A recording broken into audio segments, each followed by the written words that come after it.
আসসালামু আলাইকুম সুপ্রিয় শিক্ষার্থীরা, আশা করি তোমরা সবাই ভালো আছো। আমি Taskina Nazneen Purni, Shimul memorial north south school and কলেজে দশম শ্রেণীর জীববিজ্ঞান ক্লাসে তোমাদের সবাইকে স্বাগত জানাচ্ছি। তোমরা এখন দশম শ্রেণীতে পড়ো, অর্থাৎ তোমাদের এসএসসি আসন্ন। এই করোনাকালীন সময়ে তোমরা বাসায় কিন্তু যে সময়টা পেলে সেই সময়টা কিন্তু অত্যন্ত গুরুত্বপূর্ণ। এই সময়টা তোমরা বাসায় বসে পড়ালেখা করে সিলেবাসের সম্পূর্ণটাই সম্পূর্ণ করতে পারবে। যাদের নবম শ্রেণীতে সিলেবাসের কিছু অংশ বাকি ছিল তারা কিন্তু অনেক বড় একটা সুযোগ পেবে। আমরা নবম শ্রেণীতে থাকতে আমাদের সিলেবাসের 80% কিন্তু শেষ করে ফেলেছি, আর ছিল 20%। এই 20% মার্চ মাসের মধ্যে আমরা শেষ করেছি, অর্থাৎ এখন যে আমরা ক্লাসগুলো করব বা করছি সেগুলো কিন্তু তোমাদের রিভিশন ক্লাস চলছে। আজকে আমি তোমাদের জীববিজ্ঞানের ষষ্ঠ অধ্যায়টি পড়াবো। অধ্যায়টির নাম জীবে পরিবহন।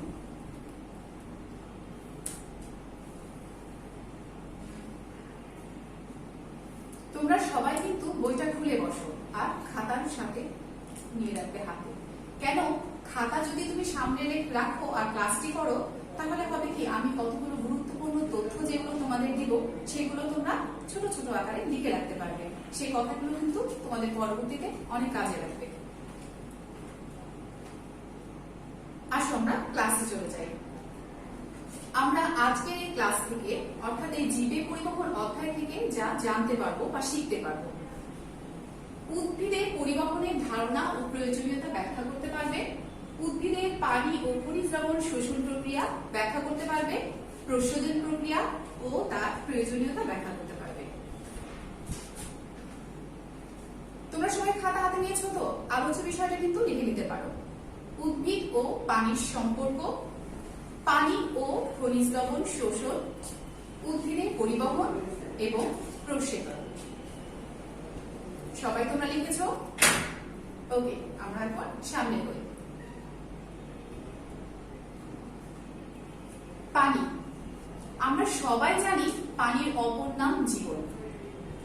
এই যে জীবন বলছি, এটা কিন্তু উদ্ভিদ এবং প্রাণী সবার ক্ষেত্রে।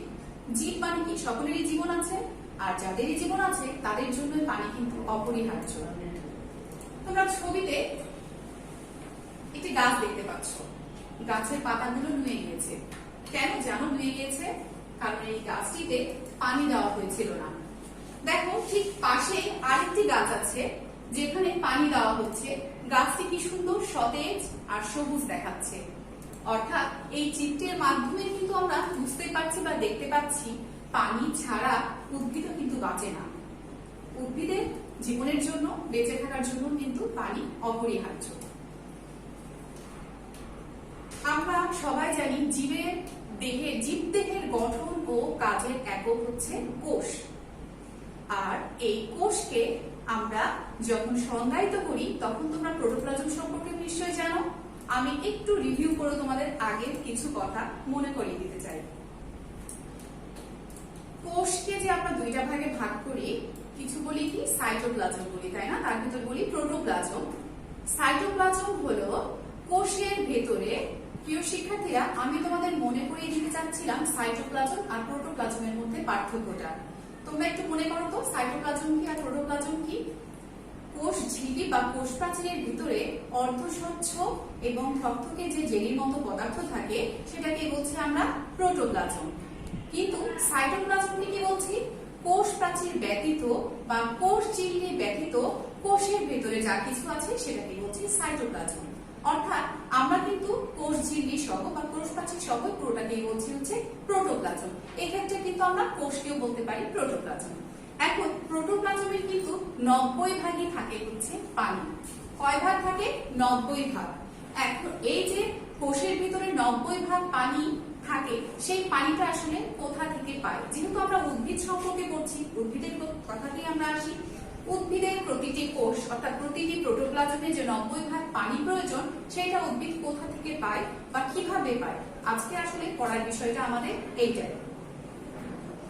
আসো তাহলে আমরা জেনে নিই উদ্ভিদ কোথায় থেকে এবং কিভাবে পাচ্ছে পানি। উদ্ভিদ সাধারণত পানি গ্রহণ করে মাটি থেকে। মাটির ভেতরে মাটির কণাগুলোর ফাঁকে যে পানি থাকে সেই পানিকে বলা হয় কৈশিক পানি। আর উদ্ভিদ তার মূলরোমের সাহায্যে এই কৈশিক পানিগুলো কি করে? শোষণ করে। উদ্ভিদ যে পানি শোষণ করে এর তিনটি প্রক্রিয়া আছে: ইমবাইবেশন, ব্যাপন এবং অভিস্রবণ। প্রথমে আসছে ইমবাইবেশন। ইমবাইবেশন কি? তুমি যদি বাসায় এক টুকরো শুকনো কাঠ থাকে, তাহলে সেই শুকনো কাঠকে কখনো পানির উপর ধরে দেখবে বা পানির ভেতরে ধরে দেখবে, খুব সহজে অল্প সময়ের মধ্যে কাঠটি কিন্তু পানিটা টেনে নেয়। কখনো মনে প্রশ্ন জেগেছে কি যে কেন কাঠটি পানি টেনে নিচ্ছে? এর কারণ হচ্ছে ওই শুকনো কাঠটির ভিতরে কলয়েড ধর্মী, যেমন জিলেটিন, সেলুলোজ, কোষ প্রাচীর, প্রোটোপ্লাজম, এগুলো কিন্তু কলয়েড ধর্মী, যার কারণে তারা খুব সহজে পানিটা টেনে নিতে পারছে। এখন কিন্তু তোমাদের মাথায় যেটা প্রশ্ন, মনে যে প্রশ্ন আসছে, মাথায় যেটা ঘুরছে, কলয়েডটা আসলে কি?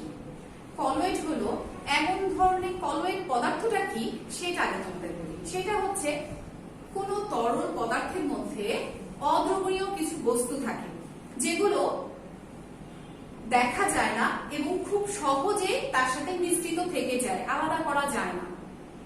যেমন ধরো দুধ। দুধের ভেতরে পানিও আছে, চর্বিও আছে, কিন্তু আমরা জানি চর্বি কিন্তু পানিতে অদ্রবণীয়। অথচ তুমি কি দুধের ভেতরে সেই চর্বিকে কখনো ভাসমান অবস্থায় দেখতে পাও? না, দেখতে পাও না। সেই চর্বিটা কি থাকে? পানির ভেতরে মিশ্রিত থাকে। অর্থাৎ এই দ্রবণটাকে আমরা বলতে পারি কলয়েড দ্রবণ। আর এই ধরনের দ্রবণগুলো যে বস্তু বা যে উদ্ভিদ বা যে অংশ শোষণ করতে পারে তাদেরকে বলা হচ্ছে কলয়েড ধর্মী পদার্থ। তাহলে তোমরা ক্লিয়ার কলয়েডটা কি? ওকে, তাহলে কলয়েড ধর্মী পদার্থ কোনগুলোকে বলছি আমরা? সেলুলোজ, জিলেটিন, কোষ প্রাচীর, এগুলো হচ্ছে সব কলয়েড ধর্মী। ওকে, তাহলে আমরা নেক্সট চলে যাই। কলয়েড ধর্মীটা নিশ্চয়ই বা ইমবাইবেশন সম্পর্কে নিশ্চয়ই তোমরা পরিষ্কার ধারণা পেয়েছো। ওকে, আমরা এখন নেক্সট চলে যাচ্ছি ব্যাপন। তোমরা প্রায় স্কুলে দেখো, আমাদের স্কুলের ক্লাসরুম গুলোতে মাঝে মাঝে কেউ স্টাফরা এসে বা কেউ এসে স্প্রে করছে, তাই না? তারপর খুব সুন্দর কিছুক্ষণের মধ্যেই পুরো রুমটাতে খুব সুন্দর আমরা একটা স্মেল পাই। কখনো মনে প্রশ্ন জাগে না যে আমাদের আপা বা আমাদের স্টাফ যে সে এসে স্প্রে করলো দরজার কাছে, অথচ পুরো রুমটাতে স্মেল পাচ্ছি কেন? মনে হয়নি? অবশ্যই মনে হয়েছে। এই যে আমরা যখন স্প্রে করছে তখন কিছু অণু বের হচ্ছে সেইখান থেকে, যে গ্যাসীয় পদার্থটা বের হচ্ছে। আমরা জানি প্রত্যেকটা পদার্থের ক্ষুদ্রতম কণা কি? অণু। সেই অণুগুলো যখন বের হয় সেগুলো অনেক ঘন অবস্থায় থাকে, অর্থাৎ অনেক কাছাকাছি থাকে। কিন্তু তারা কি করে? যখন বাইরে বাতাসে যখন আসে, অন্যান্য চারিদিকে যে পরিবেশটা আছে, যে অন্যান্য অণু যেগুলো অনেক দূরত্বে অবস্থান করছে তাদের ভিতরে ছড়িয়ে পড়ছে, খুব দ্রুত ছড়িয়ে পড়ে। এই যে এই প্রক্রিয়াটা, এটাকে বলছি হচ্ছে আমরা ব্যাপন। অর্থাৎ যে প্রক্রিয়ায় কোনো ঘন স্থানে বা অধিক ঘনতর স্থান থেকে অণুগুলো অল্প ঘন স্থানে ছড়িয়ে পড়ে, সেই প্রক্রিয়াকে বলছি কি আমরা ব্যাপন। এবং এখানে কিন্তু কোনো ধরনের কোনো পর্দা থাকছে না। পর্দা থাকছে কি না? তোমরা এক চামচ চিনি নাও, তারপর এক গ্লাস পানিতে সেই চিনিটা দিয়ে খুব সুন্দর করে নাড়ো। প্রথমে যখন পানিটা খাবে সেই পানির মধ্যে কিন্তু কোনো স্বাদ ছিল না, কিন্তু চিনিটা দ্রবীভূত হওয়ার পর যখন মুখে দিবে তখন মিষ্টি মিষ্টি স্বাদ লাগছে, তাই না? কিন্তু কেন? ওই যে চিনির যে দ্রবণের ভেতরে যে অণুগুলো, চিনির ভেতরে যে অণুগুলো ছিল, সেই অণুগুলো কি হচ্ছে? পানির ভেতরে দ্রবীভূত হয়ে গেছে, যার কারণে পানিটা মিষ্টি লাগছে। এটাও কিন্তু এক ধরনের ব্যাপন প্রক্রিয়া। এখানেও কিন্তু কোনো ধরনের পর্দা ছিল না বা পর্দা থাকে না। ব্যাপন প্রক্রিয়ায় কোনো পর্দার প্রয়োজন হয় না। এখানে তোমরা চিত্রে দেখছো এই যে হচ্ছে পার্পল কালারের কতগুলো বাবলস দেখাচ্ছে, এইখান থেকে কি হচ্ছে? আস্তে আস্তে ওইদিকে চলে যাচ্ছে, তাই না? কেন? কারণ এই পাশে অণুগুলো ঘন অবস্থায় ছিল, তারা যখন আরো অনেক স্পেস পাচ্ছে সেগুলো ছড়ানোর, অণুগুলো ব্যাপিত হওয়ার, তারা কিন্তু ধীরে ধীরে এখান থেকে আরো সামনের দিকে চলে যাচ্ছে। যেদিকেই জায়গা পাবে সেই দিকে আস্তে আস্তে ওরা ছড়িয়ে যাবে। উদ্ভিদ কিন্তু এই ব্যাপন প্রক্রিয়াও কি করে? পানি শোষণ করে মাটি থেকে। আমরা আবার নেক্সটে এই সম্পর্কে আরো বিস্তারিত করব। ব্যাপন, এই যে ঘনতর স্থান থেকে কি হচ্ছে অল্প ঘনত্ব স্থান দিকে যাচ্ছে, এটার উপরে কিন্তু বায়ুর চাপ এবং আর্দ্রতা নির্ভর করে। এখন বায়ুর চাপের কারণে বা তাপমাত্রার কারণেও কিন্তু ব্যাপনের হার বেড়ে যায় বা ব্যাপন চাপটা বেড়ে যায়। এই যে উচ্চতর স্থান থেকে মানে অল্প ঘন অর্থাৎ অল্প ঘনত্ব স্থানে ব্যাপিত হওয়ার যে আকাঙ্ক্ষা বা ক্ষমতাটা, এটাকেই বলছি আমরা হচ্ছে ব্যাপন চাপ। উদ্ভিদের পানি শোষণ করার জন্য কিন্তু এই ব্যাপন চাপটা খুবই প্রয়োজন, কারণ ব্যাপন চাপ ব্যতীত উদ্ভিদ কিন্তু মূলরুমের সাহায্যে পানি শোষণ করতে পারবে না।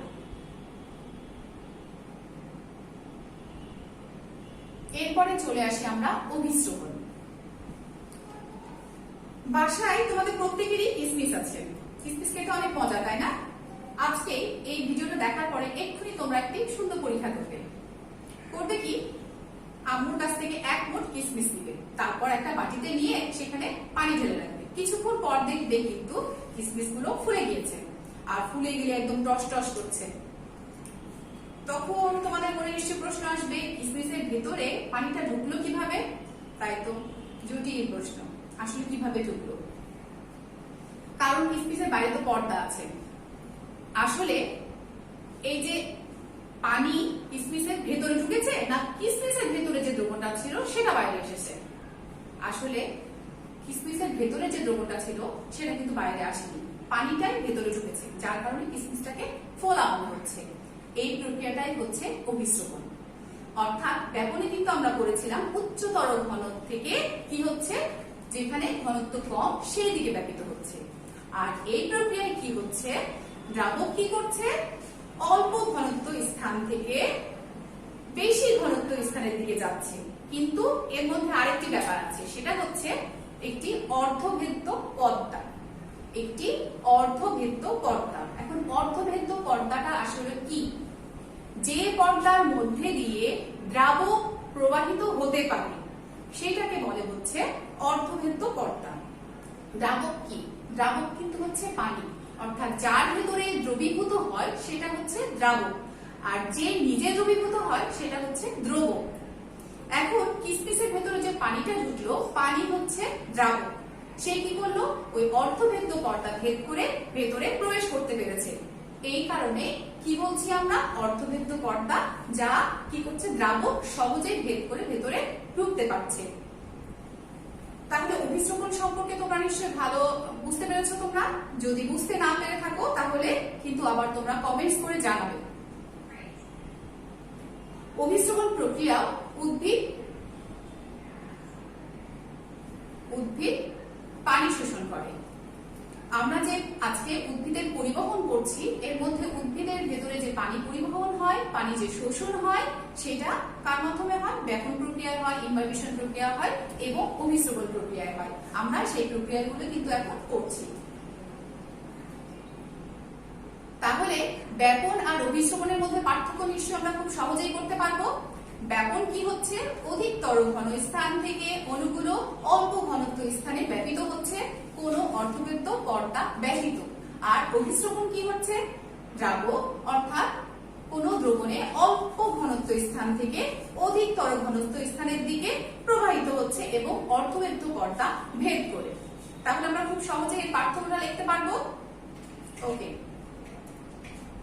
এবার চলে আসি, এই যে আমরা এতক্ষণ বললাম যে উদ্ভিদ যে পানি শোষণ করে বা খনিজ লবণ শোষণ করে, উদ্ভিদের যে পরিবহনটা হয় সেটা যে তিনটা প্রক্রিয়ার মাধ্যমে হয়, সেটা কিভাবে হচ্ছে সেটা এখন আমরা দেখব এবং পড়ব। সাধারণত উদ্ভিদ কি করে, কৈশিক পানি, আমরা আগেই বলেছি কৈশিক পানি কি, মাটির কণার ফাঁকে যে পানিগুলো থাকে সেটাকে বলা হয় কৈশিক পানি। উদ্ভিদ এই কৈশিক পানিটা তার মূলরুমের সাহায্যে শোষণ করে। এখন এই যে উদ্ভিদ পানি শোষণ করছে, কিভাবে শোষণ করছে? আমরা জানি প্রত্যেকটি জীবেই কিন্তু দেহে অসংখ্য কোষ আছে, আর এই কোষগুলোকে একত্রিত আমরা কি বলছি, টিস্যু বলি। বিভিন্ন ধরনের টিস্যু আছে, আমরা কিন্তু দ্বিতীয় অধ্যায়ে পড়েছি উদ্ভিদ টিস্যু, তাই না? মূলরুমে যে টিস্যুগুলো আছে তারা কি করে, মাটি থেকে পানি শোষণ করে, পানি টেনে নেয়। এই পানি টেনে নেওয়ার জন্য তার ভেতরে, কোষের ভেতরে কিন্তু আকাঙ্ক্ষা থাকা প্রয়োজন। তুমি কখন পানি খাবে? যখন তোমার পিপাসা পাবে তখনই কিন্তু তুমি পানি খাবে, তার আগে কি তুমি পানি খাবে? খাবে না। অর্থাৎ উদ্ভিদের মূল থেকে পাতা পর্যন্ত সম্পূর্ণ দেখেই কিন্তু পানি আছে। যখন উদ্ভিদের কোনো অংশে বা পাতায় যখন পানির ঘাটতি পড়ে, পানি যখন পায় না, তখন সে কি করে, যে কোষটিতে পানির ঘাটতি হয় সে তার পার্শ্ববর্তী কোষ থেকে পানি টেনে নেয়। তার ফলে কি হয়, সেই যে কোষ থেকে পানি টেনে নিচ্ছে ওই কোষটিতে কিন্তু আবার পানির ঘাটতি হয়, তার মানে তার ভিতরে আবার আকাঙ্ক্ষা তৈরি হয় পানি। সে করে তার পরবর্তী আরেকটি কোষ থেকে আবার পানি টেনে নেয়। এভাবে করে চোষকের মতো সৃষ্টি হয়। এটাকে আমরা কিন্তু বলি ব্যাপন চাপ। এই ব্যাপন চাপের মাধ্যমে যে চোষক তৈরি হচ্ছে, এই চোষকের মধ্যে থেকে কোষ থেকে কোষ, কোষ থেকে কোষ, টিস্যু পর্যন্ত যে গিয়ে কি করে, মূলরুমের যে কোষ আছে সেখানে যে পৌঁছায়, কি হয়, ব্যাপন ঘাটতি শুরু হয় বা ওদের ভিতরে আকাঙ্ক্ষা তৈরি হয় পানি খাওয়ার জন্য, পিপাসার জন্য। যেটা বলছিলাম তোমাদেরকে, আমাদের যখন পিপাসা যখন পাই আমরা দৌড়ে যে পানি খাই, তখন সেই কোষের ভেতরে যখন পানি খাওয়ার আকাঙ্ক্ষা তৈরি হয় তখন সে মাটি থেকে কৈশিক পানিটা টেনে নেয়। টেনে নিয়ে কি করে, সে যখন পানি পেল সে তখন সুন্দর করে তার পাশের আবার কোষকে সেই পানিটা দিতে থাকে। এভাবে করে কোষ থেকে কোষে, কোষ থেকে কোষে দিতে দিতে কি করে, পানি পৌঁছে দেয় উদ্ভিদের সমস্ত শাখা প্রশাখায় এবং পাতায়। এই যে প্রথমে পানিগুলো টেনে নেয় হচ্ছে কর্টেক্স। কর্টেক্স কোনগুলো, এই যে কোষগুলো তোমরা দেখতে পাচ্ছ এগুলোকে বলছে হচ্ছে কর্টেক্স। দেখো মূলরুমের এখানে আছে হচ্ছে কর্টেক্স। এই কর্টেক্স কি করছে, পানিটা টেনে নিচ্ছে। টেনে নেওয়ার পরে সে কিন্তু পার করে দিচ্ছে অন্যান্য কোষগুলোকে। আর সেই কোষগুলো কি, আমরা পরিবহন টিস্যু করেছি না, সেই পরিবহন টিস্যুকে সে কি করে, পানিটা ট্রান্সফার করে দেয়।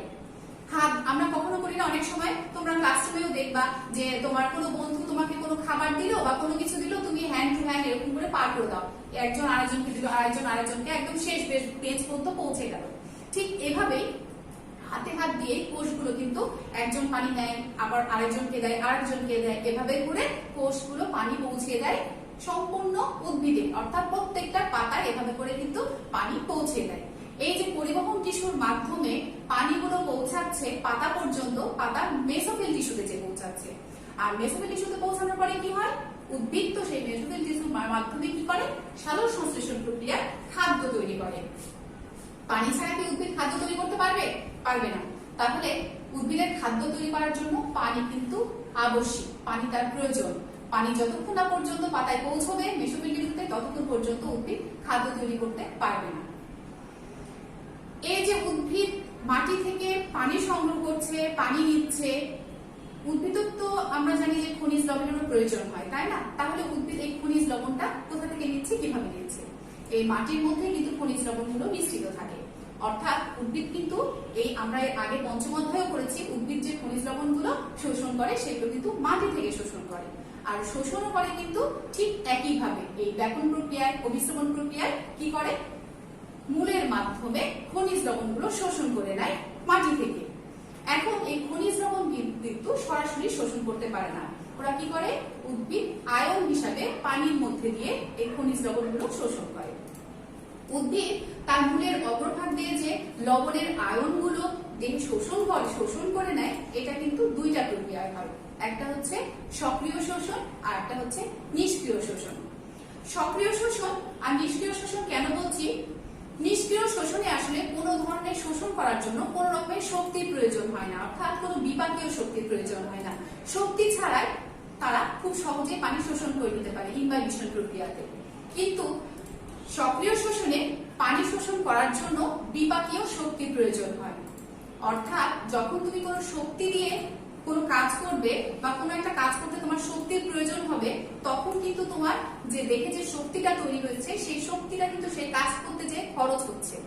কিন্তু নিষ্ক্রিয় শোষণে কিন্তু যখন খনিজ লবণটা শোষণ করছে তখন কিন্তু কোনো শক্তি খরচ হচ্ছে না।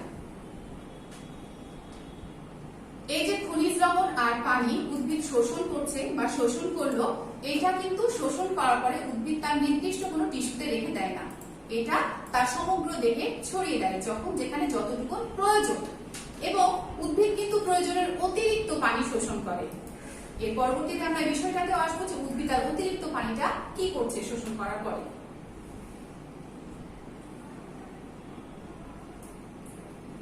উদ্ভিদের পরিবহন আমরা দ্বিতীয় অধ্যায় যখন পড়েছি, উদ্ভিদের পরিবহন টিস্যু, তখন কিন্তু আমরা পড়েছি অনেকগুলো নাম, তাই না? জাইলেম পড়েছি, ফ্লোয়েম পড়েছি।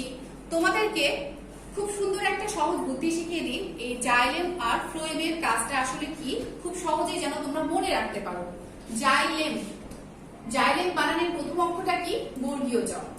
তাহলে তোমরা খুব সহজেই মনে রাখবে যে পরিবহন টিস্যুর মধ্যে জাইলেম টিস্যুর কাজ হচ্ছে জল পরিবহন করা। আর ফ্লোয়েম, ফ্লোয়েমের প্রথম অক্ষরটা কি? ফ। আমরা জানি ফুড, ফুডের বানানটা কি হয় যদিও ইংলিশ, ফ, আর ফ্লোয়েম হচ্ছে ফ। তাহলে তোমরা মনে রাখবে ফ্লোয়েম টিস্যু কি করে? খাদ্য পরিবহন করে, অর্থাৎ ফুড পরিবহন করে। আর জাইলেম পরিবহন করছে জল। পরিবহন টিস্যু অর্থাৎ জাইলেমের মাধ্যম দিয়ে কি হয়? পানি এবং খনিজ লবণ মূলরোম থেকে চলে যাচ্ছে বিভিন্ন শাখা প্রশাখায়। জাইলেম ভেসেলের মধ্যে, ভেসেলের মাধ্যম দিয়ে চলে যাচ্ছে শাখা প্রশাখা, তারপর চলে যাচ্ছে পাতায়, পাতার মেসোফিল টিস্যুতে চলে যাচ্ছে। এই যে মেসোফিল টিস্যু আছে ওইখানে যে পৌঁছে যাচ্ছে। ওখানে যখন পৌঁছাচ্ছে তখন উদ্ভিদ কি করছে? যখন সে পানি পাচ্ছে এবং বাইরে আলো পাচ্ছে, সেই আলো থেকে তারপরে কি করবে? কার্বন ডাই অক্সাইড নিবে, পানি নিয়ে তার পাতায় খাদ্য তৈরি করছে। খাদ্য তৈরি করার পরে কি করে? সেখানেও কিন্তু উদ্ভিদ কিছু পানি ত্যাগ করে। এই খাদ্য তৈরি করার জন্য কিন্তু উদ্ভিদের পানি খুব কম প্রয়োজন হয়, খুব বেশি প্রয়োজন হয় না। তাহলে উদ্ভিদ যে খাদ্য তৈরি করার পরে অতিরিক্ত পানিটা কি করে? এরপরে আমরা এই বিষয়টাতে আসবো যে অতিরিক্ত পানিটা উদ্ভিদ কি করছে।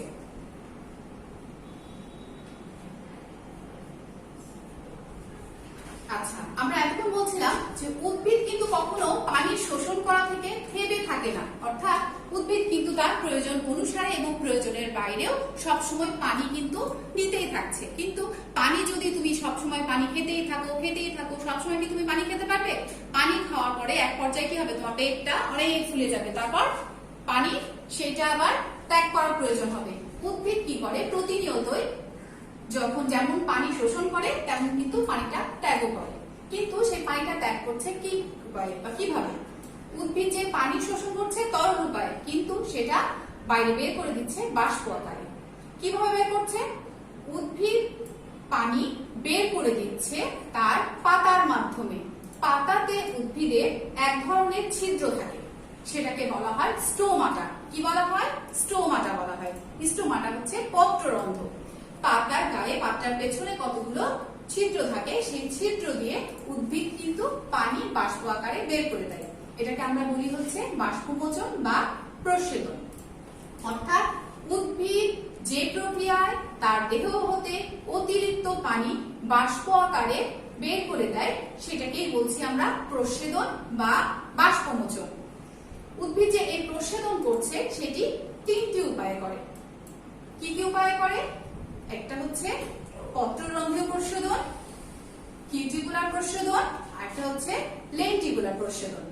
এখন পত্ররন্ধ্র তোমাদেরকে বললাম যে পত্ররন্ধ্র কোথায় থাকে? পাতায় থাকে। অনেকগুলো পত্ররন্ধ্র থাকে, তার মাধ্যমে পত্ররন্ধ্র দিয়ে বাষ্প আকারে উদ্ভিদ খুব সহজে পানিগুলো বের করে দেয়। এবার প্রশ্ন হচ্ছে কিউটিকুলার কি? কিউটিকুলার হচ্ছে পাতার উপরে হালকা একটা কিউটিকল নামে এক ধরনের আবরণ থাকে, সেই আবরণ দিয়ে পানি খুব সহজে উদ্ভিদ বের করতে পারে। কিন্তু উদ্ভিদের যে প্রক্রিয়ায় অর্থাৎ পানি প্রস্বেদন হচ্ছে, প্রস্বেদনের কিন্তু 90 থেকে 95% হয় হচ্ছে পত্ররন্ধ্রীয় উপায়ে। অর্থাৎ পত্ররন্ধ্রের মাধ্যম দিয়ে উদ্ভিদ 90 থেকে 95% পানি বের করে দেয়। বাকি যে 5% বা 10% থাকছে সে বের করছে সেটা কি দিয়ে? কিউটিকুলার দিয়ে আর লেন্টিসেল দিয়ে। কিউটিকুলার বললাম আমি, কিউটিকল কি? পাতার উপরে যে হালকা আবরণ থাকে সেটাকে বলা হয় কিউটিকল, আর তার মাধ্যম দিয়ে যে প্রস্বেদনটা হচ্ছে সেটাকে বলা হচ্ছে কিউটিকুলার প্রস্বেদন। আর লেন্টিসেল হচ্ছে উদ্ভিদের কাণ্ডে কতগুলো বাকলে বা কাণ্ড বা বাকল যখন বড় হয়, গৌণ বৃদ্ধি যখন হয়, তখন কতগুলো ফাটলের সৃষ্টি হয়, সেখানে ছিদ্রের সৃষ্টি হয়, সেটাকে বলা হয় লেন্টিসেল। ওই লেন্টিসেলের মাধ্যমেও কিন্তু উদ্ভিদ পানি বাষ্প আকারে বের করে দেয়। আর সেই যে বের করে দেওয়ার প্রক্রিয়াকে বা সেই প্রস্বেদনকে বলছে হচ্ছে লেন্টিসেল। ওকে, তাহলে আমরা প্রস্বেদন করলাম পত্ররন্ধ্রীয় প্রস্বেদন, কিউটিকুলার প্রস্বেদন এবং লেন্টিকুলার প্রস্বেদন। তাহলে প্রস্বেদন সম্পর্কে তোমরা ক্লিয়ার। আমরা কিন্তু ব্যবহারিকে দুইটা পরীক্ষা করেছিলাম যা কিন্তু এই জীবে পরিবহন অধ্যায়ে আছে। বলো তো কোন দুইটি? এক হচ্ছে রস উত্তোলন। উদ্ভিদের রস উত্তোলন পরীক্ষা করেছিলাম, মনে আছে তোমাদের? কোন উদ্ভিদ নিয়ে? পেপারোমিয়া উদ্ভিদ নিয়ে কিন্তু আমরা রস উত্তোলন করেছিলাম। পেপারোমিয়া উদ্ভিদকে কি করেছিলাম? স্যাফ্রোনিলের দ্রবণের মধ্যে ডুবিয়ে রেখেছি। কয়েক ঘন্টা পর দেখেছি সে কি করেছে, ওই স্যাফ্রোনিলের লাল রংটা উদ্ভিদের শাখা প্রশাখায় চলে গিয়েছে। সেখান থেকে কিন্তু আমরা বুঝতে পেরেছিলাম যে উদ্ভিদের শোষণ প্রক্রিয়াটা বা রস উত্তোলন প্রক্রিয়াটা সম্পর্কে আমরা ক্লিয়ার একটা ধারণা পেয়েছিলাম। এবার প্রচ্ছেদনেরও কিন্তু আমরা একটা পরীক্ষা করেছি, মনে আছে? প্রচ্ছেদন পরীক্ষার জন্য আমরা সুন্দর পাতাবহুল একটা সবুজ গাছ নিয়েছিলাম। তারপর পাতাবহুল একটা শাখাতে কি করেছি, একটা সেলোফোন বা পলিথিন যে ব্যাগ আছে সেটা খুব সুন্দর করে, যেন বাতাস না থাকে, খুব সুন্দর করে ঢেকে ক্লিপ দিয়ে আটকে দিয়েছি। তারপর 1 ঘন্টা পর এসে আমরা কি দেখেছিলাম, সেই পলিথিনটা যেটা একদম সাদা ছিল সেটা কেমন ঘোলা ঘোলা গিয়েছিল, তার মধ্যে পানির ফোঁটা ফোঁটা জমেছিল। এখান থেকে আমরা বুঝতে পেরেছিলাম কি, প্রচ্ছেদন প্রক্রিয়া। কারণ উদ্ভিদ প্রচ্ছেদন প্রক্রিয়ায় তার পাতার মাধ্যম দিয়ে কি করছিল, পানি বাষ্প আকারে বের করে দিয়েছিল, যার কারণে পলিথিনটা কি হয়ে গিয়েছিল, ঘোলা হয়ে গিয়েছিল। এখন তোমরা যেহেতু বাসায় আছো, তোমরা কিন্তু এই পরীক্ষাগুলো খুব সহজেই বাসায় নিজেরা করতে পারো। আর আমরা জানি যে যখন কোনো পড়ালেখা আমরা হাতে কলমে করব, সেটা যত সহজেই মনে থাকবে, মুখস্থ করে পড়লে কিন্তু সেটা সহজে মনে থাকে না। কাজে তোমরা অবশ্যই কিন্তু এই ছোট ছোট সুন্দর সুন্দর যে পরীক্ষাগুলো আছে, বাসাতে এখন বসে বসে সে পরীক্ষাগুলো করবে এবং নিজেদেরকে অনেক বেশি ডিপেন্ডেন্ট না হয়ে নিজেদেরকে মনে হবে যে আমরা তো অনেক কিছু জেনে ফেলেছি, অনেক কিছু করতে পারছি, নিজেদের কিন্তু অনেক কনফিডেন্সটা বাড়বে। এই কারণে তোমরা পরীক্ষাগুলো অবশ্যই করবে। আজকে আমাদের এই পর্যন্ত পড়া ছিল। এই যে অধ্যায়টা আমরা পড়লাম, অধ্যায়ের যে অংশটুকু পড়লাম প্রচ্ছেদন পর্যন্ত, এর মধ্যে থেকে মূল্যায়নের প্রশ্ন তোমাদের আসতে পারে। অভিস্রবণ কাকে বলে, প্রচ্ছেদন কাকে বলে, ব্যাপন চাপ ঘাটতি বলতে কি বোঝায়, কৈশিক পানি কি, এছাড়া প্রচ্ছেদনের কি আছে তোমাদের যে ইগুলো আছে, ভাগগুলো যেগুলো বললাম, 3টা প্রক্রিয়া আছে। তারপরে ব্যাপন, অভিস্রবণ, ইনভাইবিশন, এগুলো খুব ভালো করে পড়বে প্রত্যেকটা, যেন কোনোভাবেই যেন কোথাও না আটকায়। তোমাদেরকে ওই যে পানি শোষণ প্রক্রিয়ার যে একটা চিত্র দেখিয়েছিলাম, বইয়ে খুব সুন্দর চিত্র আছে, দেখবে।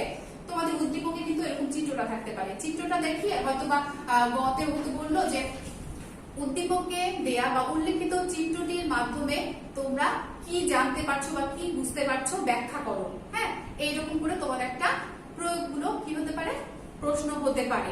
তাহলে এগুলো তোমরা সম্পূর্ণ খুব ভালো করে অবশ্যই করবে বাসায়।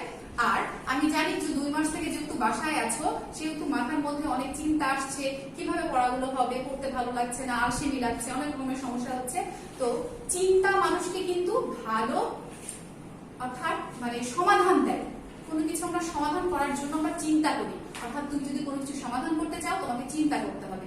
কিন্তু দুশ্চিন্তা মানুষকে কি করে, হতাশাগ্রস্ত করে। দুশ্চিন্তা করার কিছু নেই, তোমরা চিন্তা করো, তাহলে ভালো সমাধান অবশ্যই পাবে। আশা করি তোমরা আজকে থেকে দুশ্চিন্তা করা বাদ দিবে এবং ভালো চিন্তা করবে, সুন্দর চিন্তা করবে, জীবনটাকে সুন্দর করে করার জন্য আরো সামনে এগিয়ে যাবে। আগামী দিন যে অংশ আমরা পড়িয়েছি সেই অংশের উপরে আগামী দিন তোমাদের রিভিশন টপ টেস্ট হবে। 6ষ্ঠ অধ্যায়ে 6.1 থেকে 6.2.4 পর্যন্ত বাসায় অবশ্যই আজকেই করে ফেলবে। আর আগামী দিন এটার উপরে তোমরা রিভিশন টপ টেস্ট দিবে। আশা করি তোমরা অধ্যায়টি খুব ভালো করে বুঝেছো। আগামী দিন আমরা অধ্যায়ের বাকি অংশ আবার ক্লাস করব। ভালো থাকো সবাই, সুস্থ থাকো। আজ এই পর্যন্ত। ধন্যবাদ।